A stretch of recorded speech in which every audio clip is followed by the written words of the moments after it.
they haven't heard anything. Angela.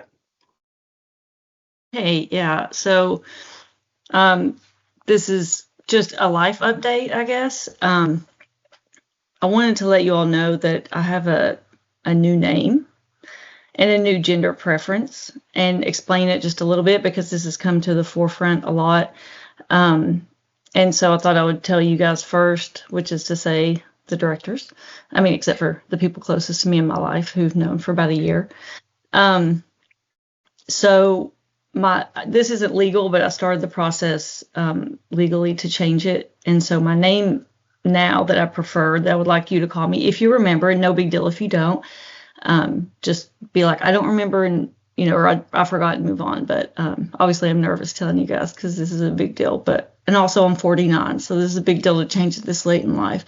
But my name is Essence, and I do prefer the they them pronouns. And again, I'm not really comfortable with apologies, so if you forget, don't worry about it. Just be like, if you're like, Angela this, and then you're like, oh, I forgot, just say whatever and move on, or ask me what it is. It's really not a big deal. It's not that stressful to me. I've known this for a while, so it's not a big deal. But I did want to just, I guess, comment that part of what drove me to say this today, as opposed to, I don't know, a year ago or some other time, is because of the controversies that are coming up, and it's come to a head. So I spent like the last however many days researching like gender and why do people change it and what does it mean and what are the feelings behind the meanings. And so if it's okay, I've written just a little bit. It's like 2 minutes just to explain my feeling on it if you want to hear it. So I'm going to keep going unless you stop me. No, keep going. Okay. So when I did the research, I'm really big on like the history of words. That's just something that's always interested me. So of course, words are invented. Every word that we've ever had, as you all know, we were invented, but I looked in particular, and it said that it was actually, they think Homo erectus, an early human species that evolved nearly 2 million years ago in Africa, that invented words. And so we invented words like male and female, and she and her and they and we, and masculine and feminine, and words like non-binary. And I say this because I've spent a lot of time, trying to imagine what the issue is. Like, why do we need non-binary? And so when I first heard the term, it was just a few years ago, and I kind of found it entertaining a little bit. Like, I was intrigued, and I'm like, what? They can't just not go with a gender. And I was like, the audacity of somebody not having a gender.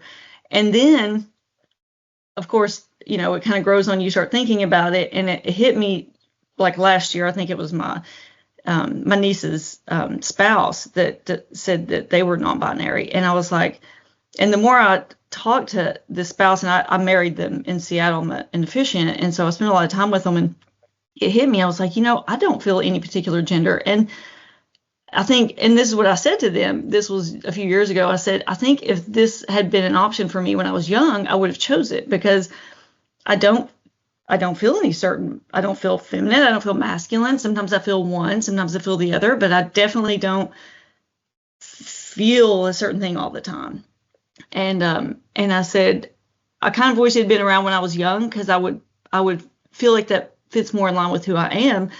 And I said to them, I said, but I'm sure as hell not going to change it this late in life. Like, it's too much trouble for me, and it's too much trouble for everybody else around me. So I'm never going to do that. I mean, I honestly say I will never do that. That's too much trouble, and the thought of it scared the, out of me. So, and everybody who knows me knows how much I held back cussing just then, because I do cuss a lot. But okay. So anyway, so that, I just want you to know what's behind it, because I've always kind of wondered what was behind people that did this. But so this thing coming up in the last few days and weeks or whatever has just got me researching it, being like, well, why is it happening? And I really spent, like, last night I really didn't sleep, and I spent most of the night just thinking about it, because I knew I was going to talk to you guys today. And I wanted to really be able to explain the thoughts behind it, but this is what I've come up with. I've realized that, like, the weight there's like this weight of traditions and ideals that go along with being a certain gender, whether it's male or female. You have a huge weight behind it of thousands of years of those genders. Like gender, even the word gender is fairly new, but the male and female terms came about. I think I have that somewhere. It was like, I have it somewhere when those words came out somewhere in here. Oh yeah. In the Middle English between 1150 and 1500 was gender. And then way before that was male and female terms that came out. But since then, they've accumulated all of this weight, like religion and tradition and all kinds of weight with them. And so you can't just shed the weight. Like if I have the word she associated with me, I have all of that weight of all of those years and all those expectations. And yet all of that weight is associated with my female reproductive organ.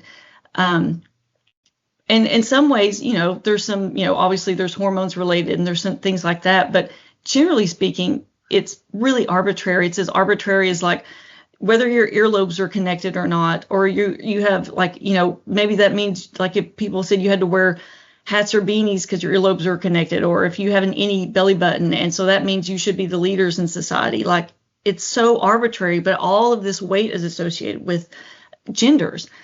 And so I realize I would love to shed all of those years of the made up norms and associated with my reproductive organ. And I don't know any way to do that except to today say, I don't want all that weight and all those norms. I just want to be me. And they then makes the most sense because it's saying I acknowledge and I accept that if you enjoy those norms, that's great. And I celebrate that with you, but I don't like them. They make me feel burdened and I don't know how to get rid of them except to prefer that. And the fact that there's hermaphrodites and other people with both organs, it's like society in general really should have an acceptance of some sort of generic term, whether it's they, them, or some other term, to describe somebody who doesn't want to be associated with all the weight of the genders, because not everyone even has, even if you do it with reproductive organs, it's not proper. And so, if you're just going by definitions of words alone, they should be able to have a term that they identify with without it being associated with their reproductive organ.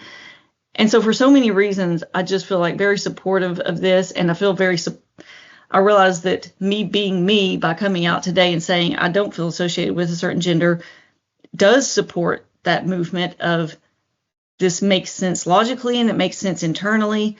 And so I think that's it. Let me see if I've got anything else. I had to write some notes. I didn't get too off script. I guess that's it. So essence, they, them. If you have any questions, I'd be happy to answer them. Okay, that's all. Did I leave the room in silence? Thank you. Any Thanks for thoughts listening. or reasonable space and time? Angela, or Essence, that was courageous, and so we appreciate you. Thank you. Thanks for saying that.